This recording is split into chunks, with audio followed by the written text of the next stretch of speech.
जंतर मंतर दे दी जंतर हमारो पापा लौट जाए। ताबीज बना दियो झाजी पकड़ की हमसे पट जाए। उनके पिया जी के अंगना के चांद रहा हो और चांद रहा हो। जा जा जाए सनम अभी तू जा जा कलम संगिया बात।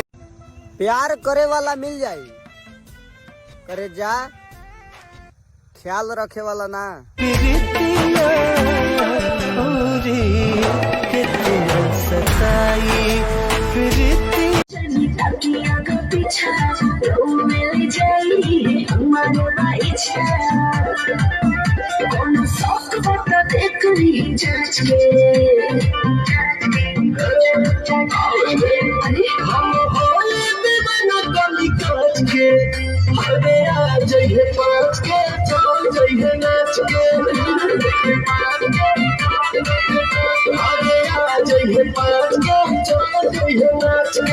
तुम पर हम हैं अटके यारा, दिल भी मारे झटके हो, क्योंकि तुम हो हटके।